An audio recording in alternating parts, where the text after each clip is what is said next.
Welcome to my channel. Short and intermediate exam எழுதுகிறவங்களுக்கு எல்லாருக்கும் வாழ்த்துக்கள். இன்டர்மீடியேட் எக்ஸாம் வந்து சீனியர் எக்ஸாம் பாஸ் பண்ணுறத விட இன்டர்மீடியேட் பாஸ் பண்ணுறது கவுண்ட் கம்மியாக தான் இருக்குது. குறைவான எண்ணிக்கையில் தான் மக்கள் வந்து அப்ளை பண்ணுறீங்க, ஸ்டூடெண்ட்ஸ் எல்லாருமே. இருந்தாலும் இன்டர்மீடியேட் வந்து கம்மி பேர் தான் பாஸ் பண்ணுறீங்க. ஃபஸ்ட் பேப்பர்ஸ் வந்து 100 வேர்ட்ஸ் பெர் மினிட் இருக்கும். செகண்ட் பேப்பரும் 100 வேர்ட்ஸ் பெர் மினிட்டில் தான் வரும். இந்த செகண்ட் பேப்பர் வந்து எலாபரேஷன் கான்செப்ட் ஒன்று, அதுக்கப்புறம் 20 மார்க்ஸ்க்கு தியரி கொஸ்டின்ஸ் வரும். நிறைய பேர் எலாபரேஷனும் தியரி கொஸ்டினும் ஃபுல்லாக ப்ராக்டிஸ் பண்ணுறதில்ல.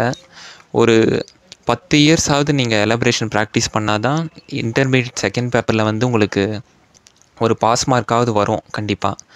ஃபஸ்ட் பேப்பர் என்ன தான் நல்லா எழுதியிருந்தாலும் செகண்ட் பேப்பர் வந்து நீங்கள் எழுதினா தான் ரெண்டுத்துலேயும் வந்து பாஸ் மார்க் எடுத்தால் தான் உங்களுக்கு வந்து இன்டர்மீடியட் எக்ஸாம் பாஸ் பண்ணவே முடியும். ஜூனியர் வந்து அப்படி கிடையாது. அது வந்து ஃபஸ்ட் பேப்பர் மட்டும் தான் இருக்கும், செகண்ட் பேப்பர் கிடையாது. இன்டர்மீடியட் நிறைய பேர் வந்து செகண்ட் பேப்பர் ப்ராக்டிஸ் பண்ணாதனால தான் சீனியர் எக்ஸாம் வந்து உங்களுக்கு கஷ்டமாக இருக்குதுன்னு சொல்லலாம். இன்டர்மீடியட்டில் செகண்ட் பேப்பர் நல்லா பண்ணவங்க எல்லாருமே சீனியர் எக்ஸாம் நல்லா பண்ண முடியும். நிறைய பேர் ஜூனியர்லேருந்து சீனியர் போகலாம் அப்படின்னு நினச்சிட்ருப்பீங்க.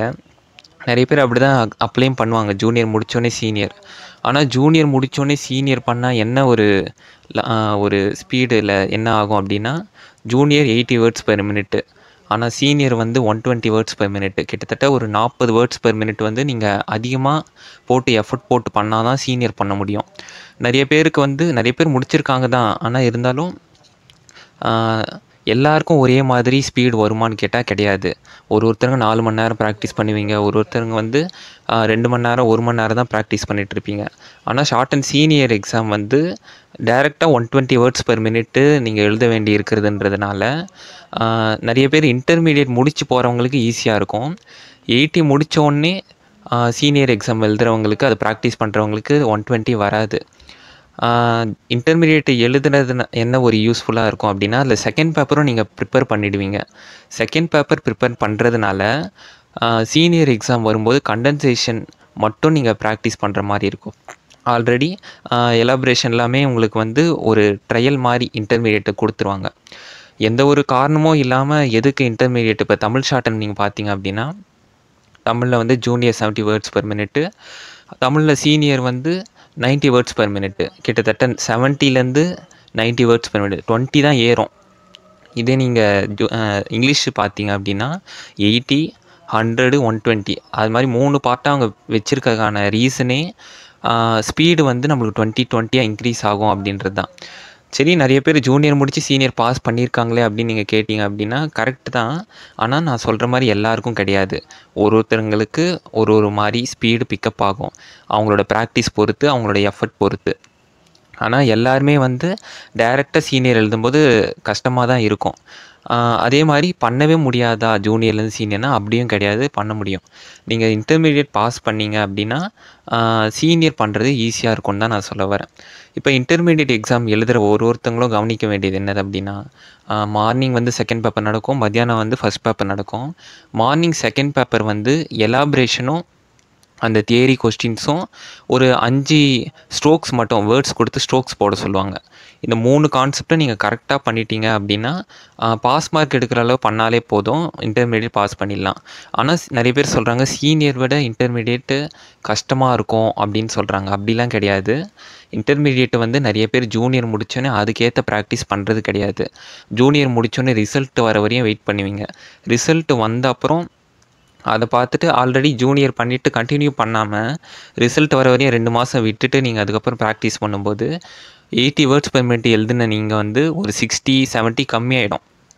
கம்மியாக தான் நீங்கள் ஸ்பீடு வந்து எழுதுவீங்க. அதுக்கப்புறம் 100 வேர்ட்ஸ் பெர் மினிட் வந்து அதுக்கப்புறம் டிரான்ஸ்கிரிப்ஷனில் மிஸ்டேக்ஸ் குறைச்சி அந்த எலாபரேஷன்லாம் படித்து உங்களுக்கு எழுத கஷ்டமாக இருக்கும்.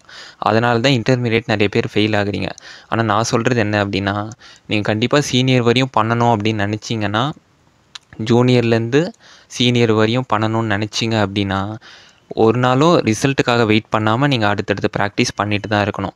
என்றைக்கு நீங்கள் சீனியர் பாஸ் பண்ணீங்க அப்படின்ற ரிசல்ட்டு பார்த்தா மட்டும்தான் உங்களோட ப்ராக்டிஸ் ஸ்டாப் பண்ணணும். ரொம்பலாம் கிடையாது, ஒரு நாளைக்கு மினிமம் 2 ஸ்பீடாவது நீங்கள் நல்லா எழுதி பார்த்துருக்கணும். அதுக்கப்புறம் இன்டர்மீடியட் எக்ஸாம் இப்போ போகிற ஸ்டூடெண்ட்ஸ் எல்லாருமே கவனிக்க வேண்டியது என்னது அப்படின்னா, ஒரு எலாபரேஷனோட அந்த டெண்டர் நோட்டீஸ், ஐ விட்னஸ் அக்கௌண்ட், அட்வர்டைஸ்மெண்ட் இதெல்லாமே ஒரு 10 இயர்ஸ் ப்ரீவியஸ் இயர்ஸு பார்த்துட்டு போயிடுங்க.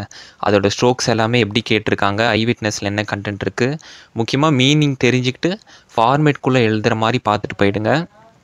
தியரி கொஸ்டின்ஸ் வந்து ரீசெண்டாக 10 இயர்ஸ்து பார்த்தாலே போதும். இல்லைனா ரூல் புக் நல்லா படிச்சிருக்கிறவங்களுக்கு எக்ஸாம்பிள் இப்போ வாட் இஸ் திப்டாங், அதுக்கப்புறம் வவுல்ஸ் அப்படின்ற சாப்ட்ரு, ஸ்ட்ரோக்ஸ் எழுதுறது, இது மாதிரி தான் கேட்பாங்க.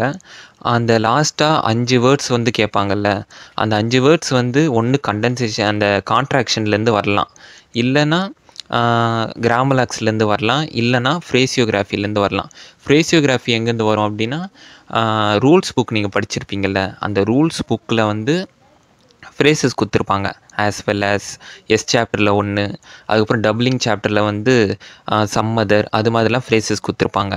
ஸோ ஃப்ரேசஸ்ஸு கேட்கலாம், கண்டிப்பாக கேட்பாங்க ஃப்ரேசஸ். அதுக்கப்புறம் கிராம்லேருந்து கேட்கலாம், இல்லைனா கான்ட்ராக்ஷன்லேருந்து கேட்கலாம். அந்த 3 ஆப்ஷன்லேருந்து தான் அந்த 5 வேர்ட்ஸ் வரும். அதுக்கப்புறம் நீங்கள் முக்கியமாக இந்த தியரி கொஸ்டின்ஸும் இந்த வேர்ட்ஸும் படிச்சிட்டிங்க அப்படின்னா அந்த 20 மார்க்கில் ஒரு 15 எடுத்துட்டிங்கன்னா, அதுக்கப்புறம் டெண்டர் நோட்டீஸு, ஐ விட்னஸ்ஸு, இந்த அட்வர்டைஸ்மெண்ட்டில் வந்து நீங்கள் மினிமமாக ஃபார்மேட்குள்ளே போட்டு எழுதுனா போதும். என்ன ஏர்னஸ்ட் மணி டெபாசிட்டு, என்ன டேட்டு இயரு, எந்த இந்த டிபார்ட்மெண்ட்லேருந்து வந்திருக்கு, இந்த மாதிரி நோட் பண்ணிக்கிட்டாலே போதும். நீங்கள் எல்லா ஸ்ட்ரோக்ஸ் எடுக்கணும்னு அவசியமே கிடையாது. நீங்கள் செகண்ட் பேப்பர் வந்து ஓரளவு ப்ராக்டிஸ் 10 இயர்ஸ் பார்த்துருந்தா மட்டும் உங்களுக்கு யூஸ்ஃபுல்லாக இருக்கும். செகண்ட் பேப்பர் இன்டர்மீடியேட்டோட எலாபரேஷன் டிக்டேஷன்ஸ் வேணும்னா நம்ம சேனல்லே இருக்குது, நீங்கள் பாருங்கள். ஃபஸ்ட் பேப்பர் மட்டும் எல்லாருமே ப்ராக்டிஸ் பண்ணிடுறீங்க. 100 வேர்ட்ஸ் பெர் மினிட்டு 40 மிஸ்டேக்ஸ்குள்ளே எழுதினாலே ஃபஸ்ட் பேப்பர் போதும். ஆனால் நிறைய பேர் செகண்ட் பேப்பர் பண்ணாததுனால ஃபெயில் ஆகிற மாதிரி நான் நினைக்கிறேன். செகண்ட் பேப்பர் கண்டிப்பாக இன்டர்மீடியட் எக்ஸாமுக்கு 1 மாதமாவது நீங்கள் ப்ராக்டிஸ் பண்ணுங்கள். நிறைய பேர் சொல்லுவாங்க 1 வாரம் நீங்கள் பார்த்தாலே போதும்னு, அப்படிலாம் கிடையாது. ஏன்னா இது வந்து ஃபஸ்ட்டு டைம் நீங்கள் பார்க்குறீங்க அப்படின்றதுனால டிபார்ட்மெண்ட் நேம்ஸ், அதோட ஐ விட்னஸ்லாம் அந்த வேர்ட்ஸ் ரொம்ப கஷ்டமாக இருக்கும். அதனால் மீனிங் தெரிஞ்சுக்கிட்டு ஐ விட்னஸ் எழுதுங்க. ஒரு பேசேஜ் நீங்கள் படிக்கும்போதும் மீனிங் தெரிஞ்சுக்கிட்டு எழுதுனா உங்களுக்கு யூஸ்ஃபுல்லாக இருக்கும். ஃபார்மேட்குள்ளே அந்த 3மே போட்டு வச்சுருந்தா போதும். ஃபார்மேட்ஸ் வந்து நீங்கள் யூடியூப்பில் பார்த்தாலே நிறைய பேர் ஃபார்மேட்ஸ் போட்டிருக்காங்க. அந்த ஃபார்மேட்ஸை வந்து பார்த்துக்கோங்க. இல்லைனா ஏதாவது ஒரு செகண்ட் பேப்பர் புக்கில் நீங்கள் பார்த்தாலே ஃபார்மேட்ஸ் இருக்கும். So short and intermediate exam எழுதுகிறவங்க எல்லாருமே ஃபஸ்ட் பேப்பர் நல்லா பண்ணணும். ஃபஸ்ட்டு விஷயம் ஃபஸ்ட் பேப்பர் தான்.